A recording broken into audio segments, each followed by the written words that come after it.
అదే RTV app వార్తల్ని క్షణాల్లో చదివే అవకాశం ఉంటుంది. ఒక న్యూస్ పేపర్, ఒక టెలివిజన్ ఛానల్ మీ చేతుల్లో ఎప్పుడూ ఉంటాయి. మరి తుఫాన్ తీవ్రత అత్యధికంగా ఉంటుందని మరి వాతావరణ శాఖ వారు తెలియజేసినప్పటికీ మరి ముందా తుఫాన్ తాలూకా తీవ్రత డిసెంట్రలైజేషన్ అవ్వడం వలన కొంతమేర దాని ప్రభావం తగ్గడం వలన ముఖ్యంగా ఉత్తరాంధ్ర ప్రాంతంలో అధిక వర్షపాతం నమోదైనప్పటికీ గాలులు లేకపోవడం వలన కొంతమేర నష్టం వాటిల్లకపోవడం ఆ భగవంతుడు మరి మన యందు చల్లగా చూశారనే అనుకోవాలా. మరి అనేక సందర్భాల్లో తుఫాను రావడం, ఎందుకంటే మన తీర ప్రాంతంలో ఉన్నవాళ్ళం కాబట్టి తుఫాను ప్రభావం ముఖ్యంగా ఉత్తరాంధ్ర ప్రాంతంలో అధికంగా, తీర ప్రాంతం ఉన్న జిల్లాలకు అధికంగా ఉన్నప్పటికీ మరి ముఖ్యంగా మరి ప్రభుత్వాలు తుఫాను తీవ్రత వాతావరణ శాఖ వారు ఇప్పుడున్న అధునాతనమైన టెక్నాలజీ ద్వారా మరి శాటిలైట్ సిస్టమ్స్ ద్వారా మరి ముందస్తుగానే అందరినీ అప్రమత్తం చేయడం, మరి దాని సందర్భంగా యంత్రాంగం అప్రమత్తం కావడం, ఇది అనేక సందర్భాల్లో జరుగుతూ ఉన్నాయి. మరి గత ప్రభుత్వాల్లో సుమారుగా ఒక 3 తుఫాన్లు వచ్చినప్పటికీ మరి తుఫాను రావడం అంటే ప్రజల తాలూకా ప్రాణాలు కాపాడుకోవడం, ఎక్కడా కూడా అవకాశం ఉన్నంత వరకు ప్రాణ నష్టం జరగకుండా చూడడం అనేది ముఖ్యంగా ప్రభుత్వాల మీద ఉంటుంది. మరి నేను ఈ రాష్ట్ర వ్యాప్తంగా ఈ తుఫాన్లో చూస్తూ ఉంటే సుమారుగా నిన్నటి లెక్కల ప్రకారం ఎనమండుగురని నిన్నటికి తేలింది. ఇంకా నిన్న ఒక డాడీ అయింది. ఒక 9వ ప్రమాదం కూడా నిన్నే జరిగి సుమారుగా మన ప్రాంతంలోనే, మన పక్కనున్న పద్మనాభ మండలంలో విశాఖ జిల్లాలో ఒక బాలిక కొట్టుకుపోవడం, ఒక వాగులో తునిపాలెం దగ్గర మధ్య గ్రామానికి ఆనుకున్న తునిపాలెం గ్రామంలో ఒక అమ్మాయి చదువుకున్న 7వ క్లాస్ చదువుతున్న అమ్మాయి తన స్నేహితులు కలిసి ఆ వాగు దాటుతూ ఉంటే ఇంకా అధికంగా నీరు రావడం వలన వాగులో కొట్టుకుపోవడం జరిగింది. మరి ఉదయాన్నే కూడా మృతదేహం కూడా లభ్యమైంది. ఎందుకు మేము చెప్తున్నామంటే ఈ ప్రభుత్వానికి ఆర్భాటం, ప్రచారం ఎక్కువ, పని తక్కువ.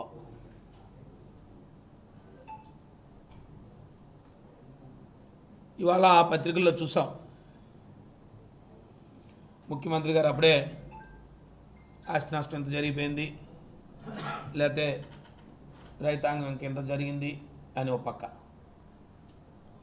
మరి మేము ఇక్కడ క్షేత్రస్థాయిలో అధికారులు అడుగుతూ ఉంటే ఇంకా ఎన్యూమినేషన్ మొదలు కాలేదు సార్, ఇంకా ఎన్యూమినేషన్ మొదలు పెడతాం, ఇంకా నష్టాన్ని పూర్తి స్థాయిలో మేము తీసుకుంటాం అని వారో పక్క. మీ అందరికీ తెలుసు, గౌరవనీయులు మాజీ ముఖ్యమంత్రి వర్యులు వైఎస్ఆర్ పార్టీ జాతీయ అధ్యక్షులు జగన్మోహన్ రెడ్డి గారి ఆదేశాల మేరకు తుఫాను ముందే మా అందరితో వారు నేరుగా ఫోన్లో మాట్లాడి పరిస్థితులు ఎప్పటికప్పుడు తెలుసుకొని మాకు ఒక ఆదేశాన్ని ఇచ్చారు. వైఎస్ఆర్ పార్టీ నాయకులు కానీ, కార్యకర్తలు కానీ, నియోజకవర్గ ఇన్ఛార్జీలు కానీ అందరూ కూడా అప్రమత్తంగా ప్రజలకు అందుబాటులో ఉండండి. ముఖ్యంగా తీర ప్రాంతాలన్నీ కూడా అప్రమత్తంగా ఉండండి. ముఖ్యంగా ఎక్కడైతే నదీ పరివాహక ప్రాంతాలు ఉంటాయో అక్కడ కూడా ప్రజలను అప్రమత్తం చేయండి. ఎక్కడ ప్రాణ నష్టం జరగకుండా మీరు కూడా ప్రభుత్వ అధికారులకి అక్కడ ఉన్న స్థానికంగా వారికి సహాయక చర్యల్లో పాల్గొనండి అని వారు మాకు ఆదేశాలు జారీ చేశారు. ఒక బాధ్యత గల ప్రతిపక్ష పార్టీగా మేము ఆ కార్యక్రమాల్లో అవకాశం ఉన్నంత మేరకు ఎక్కడో అవకాశం ఉన్నా దానికి ప్రజలను అప్రమత్తం చేస్తూ ఈ 4 రోజుల కాలంగా మేమందరం కూడా ప్రజలతో మమేకమై అటు అధికారులతో కానీ మేము అవకాశం ఉన్న దగ్గరల్లా ఆ కార్యక్రమాల్లో ఉన్నాం. నేను ఉన్నాను, వ్యక్తిగతంగా నేను కానీ, మా తాలూకా కేడర్ కానీ ప్రతి గ్రామంలో కూడా ఎక్కడా కూడా. అదేవిధంగా నిన్నటి రోజుని వారు మళ్ళీ మా అందరికీ కూడా జూమ్ కాన్ఫరెన్స్ పెట్టారు. ఈ రాష్ట్రంలో ఉన్న జిల్లా అధ్యక్షులతో కానీ, రీజనల్ కోఆర్డినేటర్లు అందరితో కూడా, ముఖ్యమైన నాయకులతో మాట్లాడేటప్పుడు కూడా వారు చాలా క్లియర్గా చెప్పారు. క్షేత్రస్థాయిలో ఏదైతే రైతాంగం, ఎందుకంటే అధిక వర్షపాతం పడడం వలన రైతులు పంటలు చాలా నష్టపోయాయి. వారు విజయనగరం జిల్లా గురించి, ఉత్తరాంధ్ర జిల్లాల గురించి కూడా అందరితో కూడా సమీక్ష చేశారు. మరి ఆ క్షమంలో మేము కూడా వారికి పూర్తిగా నివేదించాం. ప్రాణ నష్టం లేదు, కానీ మరి రైతాంగకైతే మాత్రం అధికంగా నష్టం జరిగింది. అధిక వర్షపాతం పడడం వలన పూర్తిగా ఏదైతే ఈ ప్రాంతంలో ముఖ్యంగా అయిన పంట అయిన ఈ ఖరీఫ్ సీజన్లో వరి ఉందో ఆ వరి పూర్తిగా పట్టుకొచ్చే సమయానికి పూర్తిగా నీట మునిగింది. కొంత గాలులు వీచడం వలన కొంత నేల కొరిగిపోయింది. మరి రైతాంగం అంతా కూడా చాలా కన్నీటితో మిగిలిన్నారు. ఎక్కడికి వెళ్ళినా, ఏ గ్రామంలోకి వెళ్ళినా కూడా, ఆ ప్రాంతాల్లోకి వెళ్ళినా, నేను ఫోన్ ద్వారా మాట్లాడినా లేక క్షేత్రస్థాయికి వెళ్ళినా మరి అందరూ కూడా రైతాంగం చాలా ఇబ్బంది పడుతూ ఉన్నారని చెప్పి మా దృష్టికి వచ్చిన విషయాన్ని మా అధ్యక్షుడి దృష్టికి మేము అందరం తీసుకెళ్ళాం. వారు ఒకటే మాట చెప్పారు, మీ ద్వారా ఈ జిల్లాలో ఉన్న నియోజకవర్గ ఇన్ఛార్జీలు కానీ, వైఎస్ఆర్ పార్టీ గ్రామంలో ఉన్న నాయకులు, కార్యకర్తలు, క్షేత్రస్థాయిలో ఉన్న ప్రజాప్రతినిధులు కానీ, నాయకత్వాన్ని కానీ, గ్రామ స్థాయిలో ఉన్నవారు ప్రతి ఒక్కరికి రైతాంగాన్ని తోడుగా, అధికారులకు తోడుగా ఉంటూ అధికారుల దృష్టికి తీసుకురండి. పంట నష్టపోయిన పంటని ప్రభుత్వం దృష్టికి తీసుకురండి. అధికారుల దృష్టికి తీసుకెళ్తే అధికారులు తద్వారా ప్రభుత్వానికి నివేదిక ఇస్తారు. ఎందుకంటే ఈ ప్రభుత్వం గత 2 రోజులుగా చూస్తూ ఉంటే వాళ్ళ భాష అంతా మారిపోయింది. వాళ్ళ ఆలోచనలు ఏదో మొత్తం తుఫాన్ ఏదో పక్కకు పంపించామనో, లేదో మాకున్న టెక్నాలజీతో దాన్ని ఆపేసామనో, లేదా రకరకాల మాటలు మేము వింటున్నాం. మేము ఒకటే అధికారులకు కూడా చెప్తా ఉన్నాను ఈ ద్వారా, క్షేత్రస్థాయిలో రైతులు చాలా ఇబ్బంది పడుతూ ఉన్నారు. ముఖ్యంగా వరి కానీ, మొక్కజొన్న కానీ, పత్తి కానీ, ఈ 3 పంటలు పూర్తిగా నష్టం జరిగింది. కేవలం గాలులు లేకపోవడం వలన పంట మనకేమీ నష్టం జరగలేదనే నివేదికలు ఇచ్చే ప్రయత్నాలు చేస్తున్నారు. నేను హార్టికల్చర్ అధికారులతో మాట్లాడితే వాళ్ళు చెప్తున్నారు, సుమారుగా ముందొచ్చి ఒక 4 హెక్టార్లు అన్నారు, తర్వాత 10 హెక్టార్లు. ఏంటయ్యా జిల్లా అంతా వచ్చి 10 హెక్టార్లు ఏంటి? ఎక్కడ చూసినా అరటి తోటలు పడిపోయి, బొప్పాయి పంట పడిపోయింది, కాయగూరలు పూర్తిగా సబ్మర్జ్ అయిపోయి, వెజిటబుల్స్ అన్నీ కూడా అవన్నీ పాడాయి. అంటే లేదు సార్, ఇంకా వెళ్తున్నాం సార్. అంటే మనం స్పందిస్తే వాళ్ళ స్పందన వచ్చి ఒకలా ఉంటుంది. అదే ఇంకా డీటెయిల్డ్ ఎన్యూమినేషన్ ఎప్పుడు చేశారు మీరు, ఏ ప్రాంతంలో ఎన్యూమినేషన్ చేశారు, నాకు డేటా ఇవ్వండి అని అడిగితే లేదు సార్ ఇంకా జరుగుతూ ఉంది. నేను మీ ద్వారా జిల్లా అధికారులు తెలియజేస్తా ఉన్నాను, జరిగిన నష్టాన్ని ప్రభుత్వానికి పూర్తి స్థాయిలో నివేదిక ఇవ్వండి, క్షేత్రస్థాయికి అధికారులు పంపించండి. ఎందుకంటే ఇవాళ సచివాలయ వ్యవస్థ ద్వారా ప్రతి ఆర్బీకేకి మీరు చెప్పే రైతు సేవా కేంద్రంలో ప్రతి అగ్రికల్చర్ అసిస్టెంట్ ఉన్నారు. ఎందుకు మీరు ఈ నివేదికలు ఇస్తున్నారో కూడా నేను తర్వాత చెప్తాను. మీరు పూర్తి స్థాయిలో నివేదికలు తెప్పించుకొని క్షేత్రస్థాయిలో జరుగుతున్న మీకున్న వ్యవస్థ ద్వారా పూర్తి స్థాయిలో ప్రభుత్వకు నివేదికలు ఇవ్వండి. ముఖ్యంగా విజయనగరం జిల్లాలో, ఉమ్మడి విజయనగరం జిల్లాలో రైతులు కంట కన్నీరు ముత్తారు. కారణం ఓ పక్క మొక్కజొన్న. ఇవాళ మొక్కజొన్న పంట చూస్తూ ఉంటే రైతులు, మీరు సుమారుగా ఎంఎస్పి రేటు 2400 రూపాయలు ఉంటే కనీసం ప్రభుత్వం దృష్టికి నేను అనేక సందర్భాల్లో చెప్పాను, జిల్లా కలెక్టర్ గారి దృష్టికి తీసుకొచ్చాను, మీరు సెంటర్లు ఓపెన్ చేయండి. ఇవాళ 1900-1800 రూపాయల రేటుకి మాత్రమే కొంటున్నారు మధ్యవర్తులు. ఎవరు కూడా పైనుంచి కొనే పరిస్థితి లేదు. ప్రభుత్వం ఇచ్చిన ఎంఎస్పి చూస్తూ ఉంటే 2400 రూపాయలు ఉంది. ఎక్కడా కూడా రైతు అమ్మే పరిస్థితి లేదు, రైతు దగ్గర కొనే పరిస్థితి లేదు అని చెప్పి మీరు సెంటర్లు ఓపెన్ చేయండి. ప్రభుత్వం అనేక సందర్భాల్లో చెప్తుంది, రైతు గిట్టుబాటు ధర లేకపోతే ప్రభుత్వమే గిట్టుబాటు ధర కల్పిస్తుంది, ప్రభుత్వమే కొంటుందని చెప్పింది అని మేము చెప్తే ఎక్కడా కూడా ఒక సెంటర్ ఓపెన్ చేసిన పాపం లేదు. ఇవాళ రైతులు 1800 రూపాయలు, 1700 రూపాయలు ఇవాళ రైతులు ఇవాళ అమ్మే పరిస్థితి. ఇక పత్తి పంట తీసుకొస్తే మీకు గతంలో కూడా చెప్పాను, 8110 రూపాయలు ఎంఎస్పి ఇస్తే 6000 రూపాయలు. ఇవాళ చూస్తే మొత్తం ఉన్న పంట కూడా పోయింది, మొత్తం పడిపోయింది. ఎక్కడ కూడా పత్తి పంట అనేది విజయనగరం జిల్లాలో నాకు తెలిసి ఏ రైతు పత్తి పంట వేసిన రైతు బాగున్నారని నేనైతే అనుకోవట్లేదు. కానీ అధికారుల దగ్గర ఏమి అసలు అధికారులు అడుగుతూ ఉంటే మాటలు లేవు, అధికారుల స్పందన లేదు. నేను ఇప్పటికి కూడా చెప్తా ఉన్నాను, క్షేత్రస్థాయికి వెళ్ళండి, ప్రభుత్వాన్ని నివేదిక ఇవ్వండి, ప్రభుత్వాన్ని తెలియజేయండి, ఈ రైతులను ఆదుకోండి. ఎందుకంటే గత ప్రభుత్వాలకి ఈ ప్రభుత్వానికి తేడా కూడా మీకు చెప్తాను. మీ ద్వారా జిల్లాలో రైతాంగానికి అందరూ కూడా తెలియాల. గత ప్రభుత్వం ఈ సంవత్సరం చూసుకుంటా ఉంటే 2,70,000 ఎకరాలు 2,70,000 ఎకరాలు ఈ సంవత్సరం వరి పంట సాగుతూ ఉంది విజయనగరం జిల్లాలో. ఉమ్మడి విజయనగరం కాదు, విజయనగరం జిల్లాలో మాత్రమే చెప్తాను. దీనికి సుమారుగా 1,50,000 మంది రైతులు ఇండివిజువల్స్ తీసుకుంటే, ఈ 2,70,000 మంది 2,70,000 ఎకరాలు సాగు చేసిన వారు సుమారుగా 1,50,000 పైచిలుకున్న రైతాంగం. గత ప్రభుత్వం గత 5 సంవత్సరాల్లో ఎన్నడూ కూడా ఎలాంటి కరువు కానీ, అతివృష్టి కానీ, అనావృష్టి కానీ, లేదా తుఫాన్లు కానీ ఏ రకమైన వచ్చినా ప్రభుత్వమే ప్రతి పంటను ఇన్సూరెన్స్ చేసేది. ప్రతి పంట, ఏ రైతు కూడా పంటకి కట్టుకునే పరిస్థితి లేదు. కానీ ప్రభుత్వం వచ్చినది ఏం చేసింది? మొత్తం ఇన్సూరెన్స్ తీసేసింది. ఇన్సూరెన్స్ తీసి ఇవాళ ప్రతి ఎకరాకి 200 రూపాయలు, ప్రతి ఎకరాకి 200 రూపాయలు రైతు వరి పంట కట్టుకుంటేనే వాళ్ళకి ఇన్సూరెన్స్ వచ్చే పరిస్థితి. అలా ఎంతమంది కట్టారు ఈ జిల్లాలో? సుమారుగా 32,509 మంది కట్టారు. ఇంతే. నేను చెప్పిన 1,50,000 మందిలో ఇన్సూరెన్స్ కట్టిన వాళ్ళు వారి సొంత డబ్బులతో 200 రూపాయలు ఇక్కడ ప్రీమియం ఫిక్స్ చేసింది 200. అదే సపోజ్ ఈస్ట్ గోదావరి అయితే 780 రూపాయలు, లేదా వెస్ట్ గోదావరి అయితే ఒక రేటు. ఇలాగ ఇన్సూరెన్స్ కంపెనీస్ ప్రీమియం ఫిక్స్ చేశాయి. ఇదే రాష్ట్రంలో ఒకే రేటు కాదు ఈ ప్రీమియం రేటు. ఈ జిల్లాలో, విజయనగరం జిల్లాలో వరికి ప్రీమియం రేటు 200 రూపాయలు. ఈ 200 రూపాయలు రైతు కట్టుకోవాలి. అదే గతంలో 100% ప్రభుత్వమే రైతుకి ఇన్సూరెన్స్ చెల్లించేది. ఒకవేళ రైతుకి నష్టం జరిగితే ఇన్పుట్ సబ్సిడీ.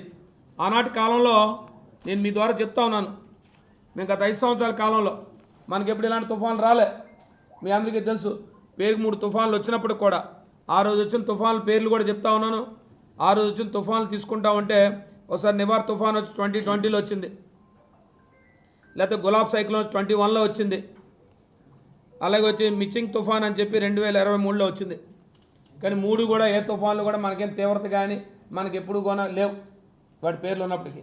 కానీ ఆనాడు తుఫాన్ ద్వారా కొంత వర్షపాతం వల్ల కొంత రైతులు పంటలు నష్టపోతే సుమారు 8.5 కోట్ల రూపాయలు, 8,67,00,000 రూపాయలు సుమారుగా ఆ రోజు 15,000 మంది, 16,000 మంది, 16,500 మందికి, 16,541 మందికి సుమారుగా 8,67,00,000 రూపాయలు ఆనాడు ఇన్పుట్ సబ్సిడీ ఇచ్చాం.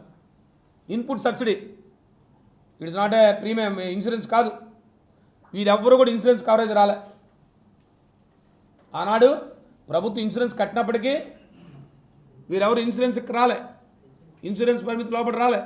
అయినప్పుడు కూడా ప్రభుత్వం ఆదుకుంది ఈ రైతులందరినీ కూడా.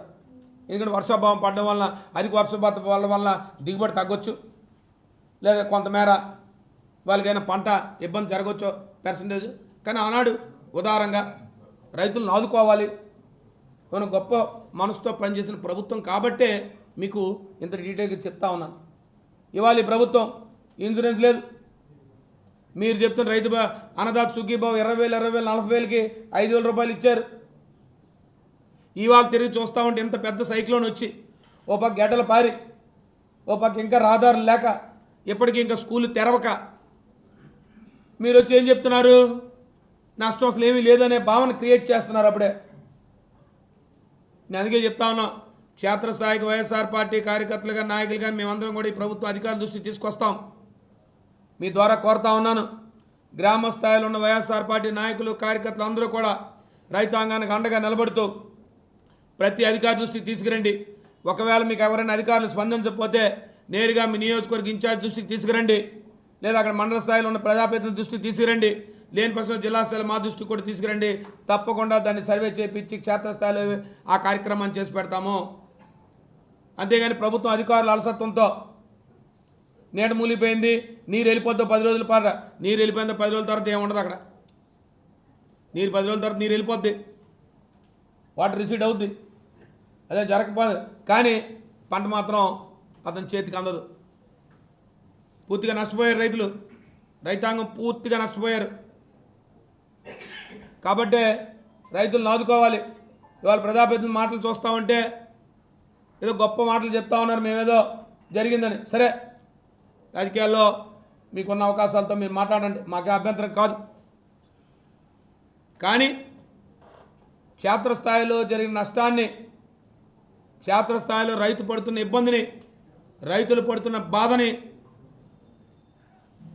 ఈరోజు, ఎందుకంటే రేపు ఈ వరి ఉంది, రేపు ఏం జరగబోతే ఇంకా తెలియదు. ఇంకా దీన్ని కలర్ షేడ్ ఎంత వస్తుందో, రేపు ప్రభుత్వం ఎంతవరకు ఉంటుందో, ఇంకా దానికి కాలం ఉంది, ఇంకా దాన్ని చూద్దాం దాని గురించి. కానీ ఇప్పుడు ప్రభుత్వానికి ముందు తెలియజేయండి, నివేదిక ఇవ్వండి. ఈ జిల్లాలో రైతాంగం జరిగిన, ముఖ్యంగా వరి కానీ, మొక్కజొన్న కానీ, లేదు ప్రత్తి కానీ, కాటన్ కానీ, లేదు హార్టికల్చర్లో చూసుకుంటే అరటి కానీ, లేదు బొప్పాయి కానీ, లేదు వెజిటబుల్స్ కానీ, ముఖ్యంగా టొబాకో కొన్ని ప్రాంతాల్లో, అటు పాచిపెంట సాలు ప్రాంతాల్లో టొబాకో కూడా, పొగాకు రైతులు కూడా, అందరి మంది కూడా, ఏ రైతు కూడా నేను బాగుంది లేదు, ఈ ప్రాంతం బాగుంది, ఈ ప్రాంతం వర్షాలు గాలులు వీచిపోవడం వల్ల రైతాంగంకు సేఫ్ భగవంతుడి దృష్ట్యా. కానీ అధిక వర్షపాతం పడడం వల్ల, సుదీర్ఘకాలంగా ఒక 5 రోజులు వర్షపాతం నమోదు ఎక్కువ అవడం వల్ల ఇప్పటికీ అన్ని రిజర్వాయర్స్ నుంచి మీరు చూస్తూ ఉన్నారు. ఒక పక్క ఆంధ్ర రిజర్వాయర్ చూడండి, ఓ పక్క, లేదు ఒక పక్క తాటిపూడి చూడండి, లేదా ఒక పక్క నాగవాళ్ళు చూడండి, మడ్డు వలస చూడండి. ఇప్పుడు ఈ డిశ్చార్జ్ కంటిన్యూ పెరుగుతూనే ఉన్నాయి. కాబట్టి మేము ఒకటే చెప్తా ఉన్నాం, గత ప్రభుత్వంలో ఇంకా ఇప్పటికి కూడా ఈ క్రాప్ పూర్తి కాలేదు. గతంలో ఈ సమయానికి ఈ క్రాప్ పూర్తి అయిపోయేది. ఈ క్రాప్ పూర్తి అయిపోతే అసలు ఏ జిల్లా, ఏ మండలంలో, ఏ గ్రామంలో ఎంత పంట వేశారు రైతాంగం అన్నదో సమాచారం ఉంటుంది. దాని ద్వారా మళ్ళీ విఏసీలు పంపించి ఇగో ఏ రైతుకి ఎంత జరిగింది ఇవాళ ఆ వ్యవస్థ తీసి పారేశారు. ఏమంటే ఇంకా అవుతుందని చెప్తారు. ఇవాళ ఈ క్రాప్ లేదు. రైతు భరోసా కేంద్రాలు నిర్వీర్యం చేశారు. ఒకప్పుడు విత్తనం నుంచి పంట కొనుగోలు దాకా ఆ రైతు భరోసా కేంద్రానికి వెళ్తే చాలు, రైతుకి అంత సౌలభ్యం ఉండేది. ఇవాళ ఆ కారణం లేదు. ఇక మిగతా కారణాలను మళ్ళీ పోను, ఎందుకంటే రైతులు ఎరువుల కోసం ఎన్ని ఇబ్బందులు పడ్డారనేది నేను ప్రత్యేకంగా చెప్పాల్సిన అవసరం లేదు. దీనికి ఈ జిల్లాలో ఉన్న ప్రతి రైతు, పంట వేసిన ప్రతి రైతు దానికి అతను బాధితుడయ్యాడు. ఈ ప్రభుత్వం సరైన సమయంలో ఎరువులు సప్లై చేయకపోవడం వల్ల. నేను ఎక్కడో చూశాను, ఒక దగ్గర చెప్తా ఉన్నారు, ఒక జిల్లాలో కొత్తగా, ఇక మన జిల్లాలో అది లేదని నేను అనుకుంటున్నాను, ఇంకేమైనా అది కూడా వెరిఫై చేసుకోవాలి. నేను కూడా ఈ మధ్యన ఎరువులు సప్లై చేయాలంటే యూరియా కార్డులు కూడా ఇస్తున్నారట ప్రజాప్రతినిధులు. వాళ్ళే పంచుతున్నారట గ్రామానికి వెళ్ళి, ఆ కార్డు ఇచ్చిన యూరియా ఇస్తారటని. ఏదో కొన్ని జిల్లాలో మాకు సమాచారం వచ్చింది, ఈ జిల్లాలో వెరిఫై చేసుకోవాలంటే మనకు ఖరీఫ్ అయిపోయింది కాబట్టి వాళ్ళకి ఏదో ఎర్లీ క్రాప్ మళ్ళీ స్టార్ట్ అవుతుంది కాబట్టి వాళ్ళకి ఏదో జరుగుతుంది. ఇది అంటే ఇలాంటి పరిస్థితి. కాబట్టి ఎందుకు మీకు చెప్తున్నా అంటే, గతంలో ఇన్పుట్ సబ్సిడీ నేను చెప్పింది, అందుకే చెప్పాను, రైతులు ఇన్పుట్ సబ్సిడీ, ఈ సైక్లోన్స్ ఏవి కూడా తీవ్రమైన రాలే, ఇలాంటి పరిస్థితులు ఇప్పుడు లే. అయినప్పుడు కూడా రైతులు మనం ఉదారంగా ఆదుకున్నాం. ఆ రోజు రైతులకి నష్టపోయారు, రైతులకి ఈ రకంగా వాళ్ళకి కాంపన్సేషన్ రీఫిల్ చేయాలా, బ్యాలెన్స్ చేయాలా, వాళ్ళ ఇన్కమ్ని అనేది ప్రభుత్వం మంచి ఆలోచన చేసి ఆ రోజు సుమారుగా ఈ జిల్లాలో చేశారు. సో ఈ జిల్లాలో కాబట్టి ఎక్కడా కూడా ప్రజాప్రతినిధులు ఎక్కడా కూడా సమావేశాలు అధికారులు చెప్పి మీరు పంట మునిగిందండి, పంట క్షేత్రాలకు వెళ్ళండి అనే పరిస్థితులు ఎక్కడా కనపడలేదు. తెలుగులో న్యూస్ కి ఫాస్టెస్ట్ యాప్ ఇప్పుడు టోటలీ న్యూ అవతార్లో జస్ట్ 5 seconds లో కంప్లీట్ న్యూస్. సోషల్ మీడియాలో ట్రెండ్స్ కి one stop solution. Live TV app voice search option తో ఇప్పుడే డౌన్లోడ్ చేయండి లేదా అప్డేట్ అయిపోండి. యాప్ లింక్ డిస్క్రిప్షన్ లో ఉంది.